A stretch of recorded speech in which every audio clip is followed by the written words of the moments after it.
Pemirsa Net TV yang berbahagia, kita telah sampai pada kesimpulan tentang puncak dari manajemen ekologi transendental yang tadi disampaikan bahwa ternyata Pancasila adalah satu konsep yang juga bisa menjadi pandangan kita dalam mengelola lingkungan, karena pengelolaan lingkungan tidak bisa dipisahkan dari pengelolaan umat manusia itu sendiri.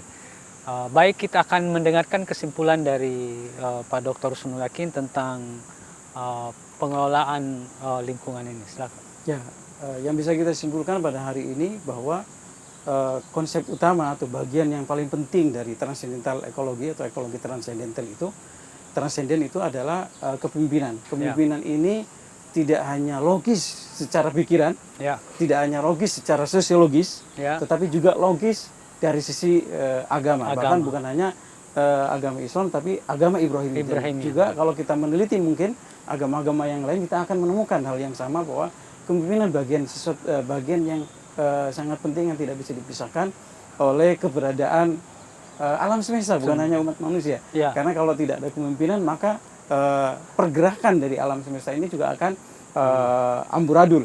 Ya. Dan kemudian tentunya kepemimpinan harus ada pemimpin yang definitif. Ada konsep pemimpinan kemudian pemimpinnya tidak definitif, itu juga tidak masuk akal. Tidak ada orang yang bisa menerima konsep itu, karena ada konsep, tidak ada bentuknya yang definitif. Islam tentunya tidak seperti itu. Islam sebagai agama yang sempurna, sebagai basis dari ekologi transendental ini atau ekologi transenden ini juga menyebutkan bahwa ada sesuatu yang definitif di situ.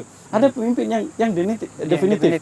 Ya, yang bahkan diajak dialog oleh Allah, yaitu Rasulullah SAW dan haulik dan lingkungannya, gitu kan. Nah, kemudian di situ juga disebutkan lingkungan tadi ini atau yang bersama Rasulullah ini juga disebutkan as-salihun.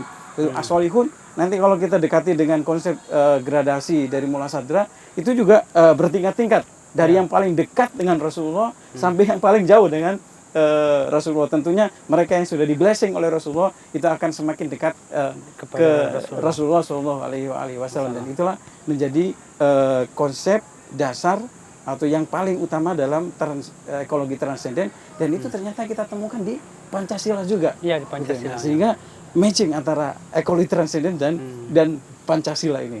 Begitu. Saya kira yang kita temukan di Pancasila itu pada kepemimpinan sila keempat itu, kerakyatan yang dipimpin oleh hikmat. Nah, kata kuncinya adalah hikmat tadi. Kemudian ditambahi kebijaksanaan. Sebenarnya agak redundant, tapi mungkin founding father kita jangan sampai ada yang keliru dalam memahami hikmat ini. Gitu ya, makanya disandingkanlah dengan kebijaksanaan. Dalam permusyawaratan, wasyawirhum, gitu kan? Jadi apa namanya, agak sulit bahwa kita menyebutkan bahwa Pancasila itu bertentangan dengan Al-Quran. Jelas-jelas dalam konsep pemimpinan Pancasila mengambil 100% dari Al-Quran, gitu kan? Surat Ali Imran tadi yang kita sebutkan atau kita diskusikan pada hari ini. Pemirsa Net TV, demikian kesimpulan pada pertemuan kita ini, bahwa ternyata pengolahan lingkungan ekologi supaya menjadi Syajaratul Mubarakah itu tidak terlepas dari konsep kepemimpinan. Nah, konsep kepemimpinan ini telah disebutkan bahwa juga orang yang diberkahi. Jadi kalau ada orang yang mengabaikan lingkungan, boleh dikatakan tanda kutip orang yang tidak Pancasilais dan tidak memahami Pancasila. Sekian dari kami, dan insya Allah pada episode berikutnya kita akan membahas tema yang selanjutnya. Wabillahi taufiq wa hidayah. Assalamualaikum warahmatullahi wabarakatuh.